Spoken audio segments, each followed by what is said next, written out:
Игрушки из глины, мочала, травы, дерева, бересты, нити. Забава финно-угорской детворы стародавних времен. Куклы-закрутки Карел и Коми, куклы лоскутные Вепсов, из утиных клювов куклы Ханты, Манси и соседей ненцев. Из початков кукурузы куклы венгерские. Мы представляем игрушки костюмные. Это ижемские.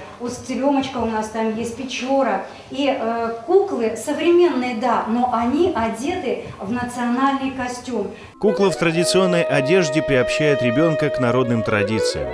Именно через игры детям передавались испокон веков духовно-нравственные ценности. Каждая игрушка имела свое предназначение. Куклам придавали разные облики, характеры, но без человеческого имени. Считалось, что кукла может повлиять на судьбу человека, имя которого носит. Впрочем, бывали и исключения.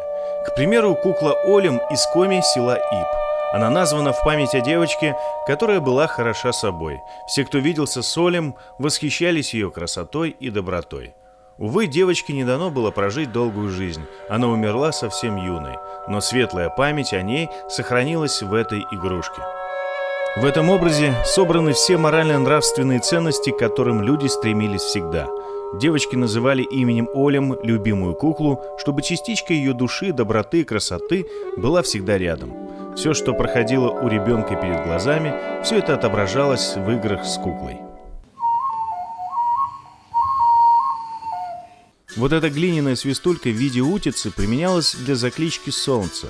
Утка издревле считалась прародительницей, поэтому к этой птице в Коми всегда было особое отношение. К примеру, солонка утицы передавалась во время свадебных обрядов и была знаковым подарком. Такой дар передавался невесте с пожеланиями быть матерью, прародительницей сильного рода, чтобы в новой семье были сильные крепкие дети. В дом жениха приносилась и кукла-столбушка. Такую игрушку девушка начинала делать с момента знакомства с будущим мужем. Появление столбушки у молодого человека указывало, что он уже занят.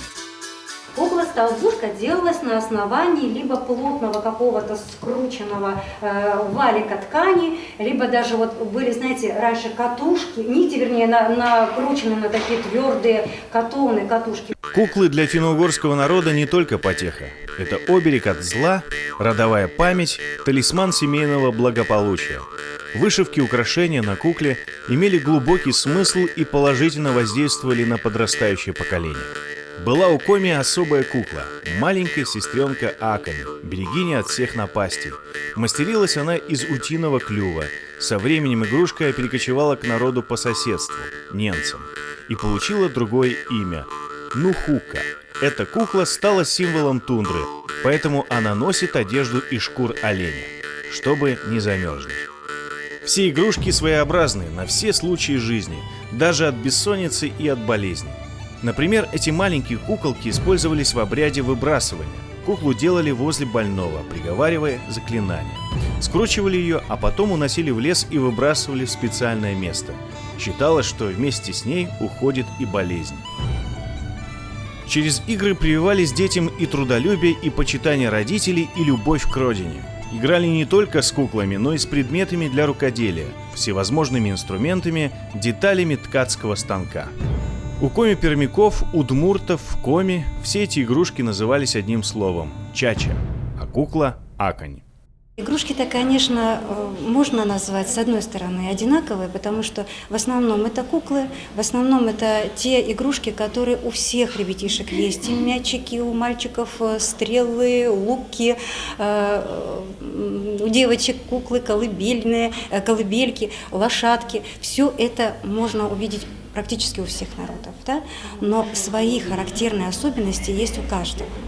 Помимо красоты орнаментов, поясов, оберегов, костюмов, люди передавали друг другу информацию. По одежде можно было определить, к какому роду человек относится, какой достаток у него, чем занимается, сколько человек в его семье. Вышивка, знаки, символы – все это окружало ребенка с пеленок. Воспитываясь в среде национальных предметов, костюмов, узоров, он интуитивно осознавал принадлежность к своему народу, понимал его значимость.